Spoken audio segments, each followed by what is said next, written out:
जी बच्चों, आज नेक्स्ट हम पढ़ेंगे basic structure of a C programme.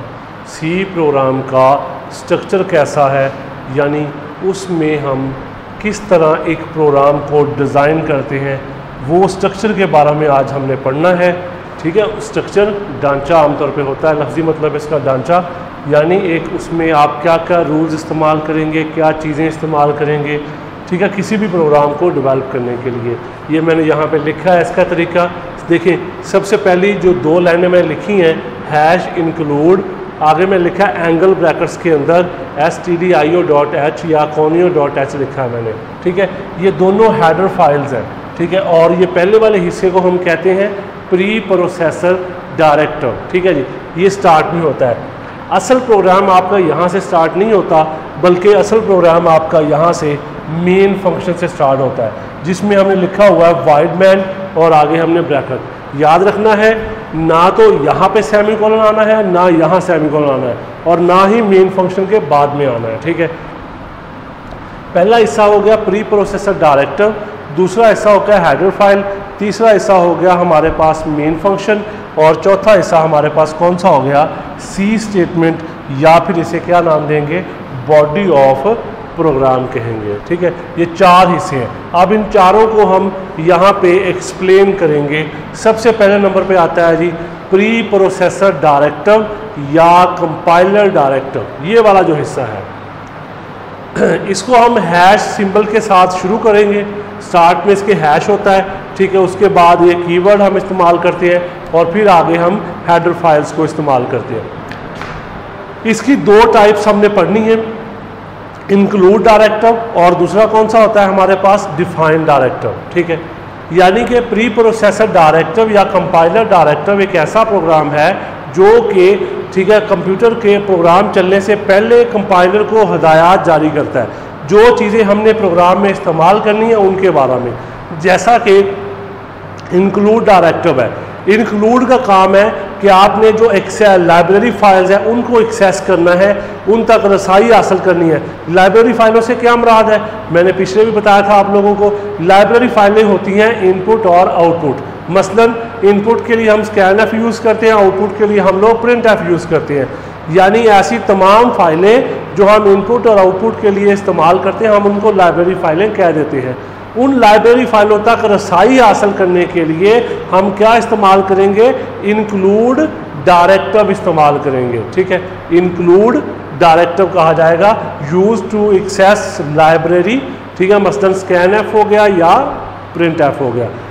दूसरी टाइप आ गई हमारे पास है डिफाइन डायरेक्टर। ठीक है, डिफाइन डायरेक्टर का मतलब ये होता है कि इसमें हमने कांस्टेंट को डिफाइन करना है। कांस्टेंट, ठीक है, जैसा कि पाई है हमारे पास, ये नीचे सिंटैक्स लिखा है, हैश डिफाइन आइडेंटिफायर और आगे उसकी क्या है, वैल्यू। मसलन हैश डिफाइन पाई और आगे उसकी वैल्यू। आइडेंटिफायर से मुराद उसका नाम है, वैल्यू उसकी कीमत आ जाएगी, डिफाइन कीवर्ड है, हैश साथ आएगा। किसी भी कांस्टेंट को आपने डिफाइन करना है तो आपके पास कौन सा आपने डायरेक्टर यूज़ करना है, डिफाइन करना है।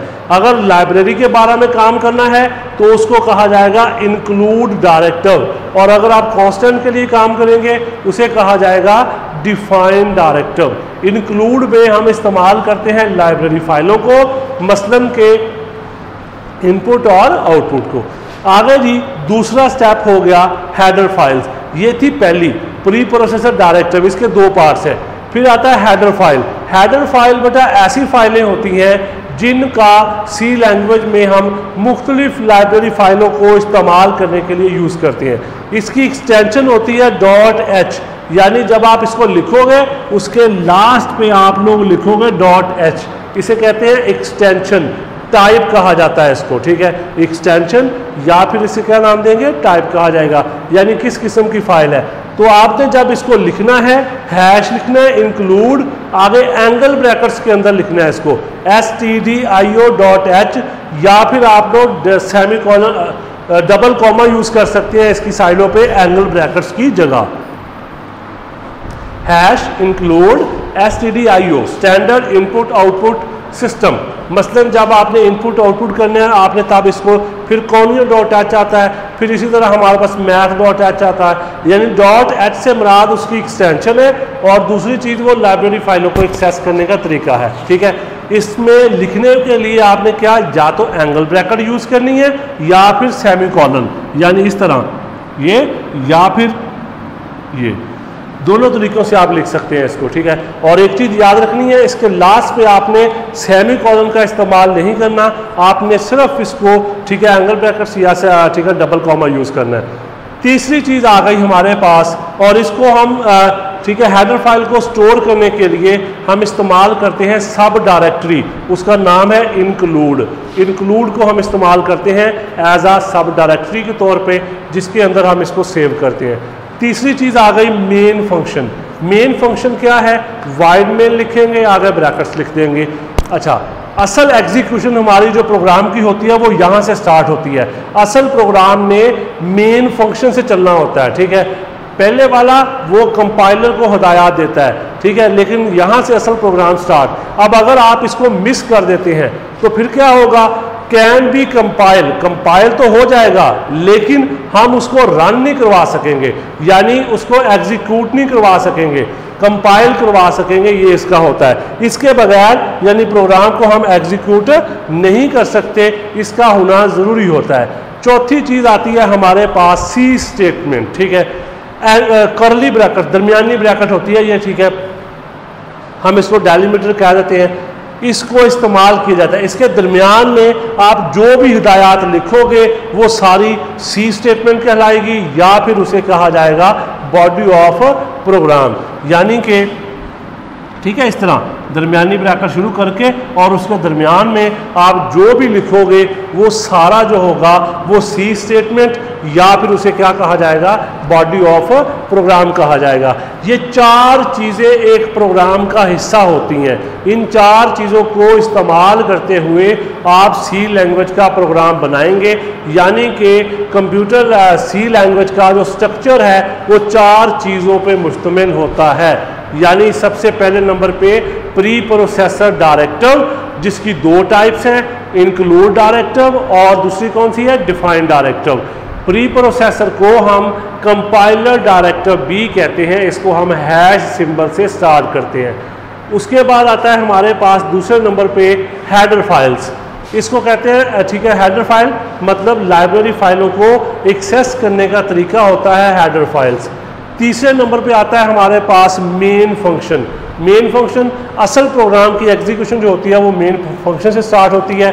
अगर हम इसको इस्तेमाल नहीं करेंगे आपका प्रोग्राम कंपाइल हो जाएगा लेकिन रन नहीं होगा। ठीक है, चौथी चीज़ आती है सी स्टेटमेंट, इसके लास्ट पे हम सेमीकोलन यूज़ करते हैं। मसलन आपने जब इसमें स्टेटमेंट्स लिखनी है तो इस तरह लिखी जाती हैं इंट एन, ठीक है, और लास्ट पे सेमीकोलन आ जाएगा।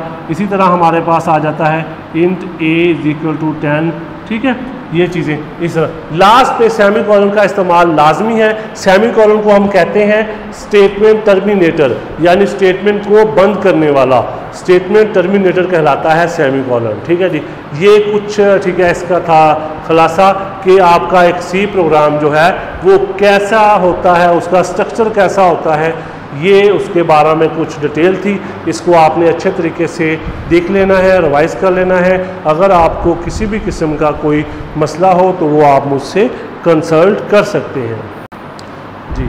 और इसी तरह ठीक है जी, आप मसलन जहाँ पे जो मैंने लिखा हुआ है और साथ में जो भी आपको समझ ना आए वो मुझसे आप ठीक है कंसल्ट कर लीजिएगा। इंशाल्लाह इसको साथ साथ करते जाएं।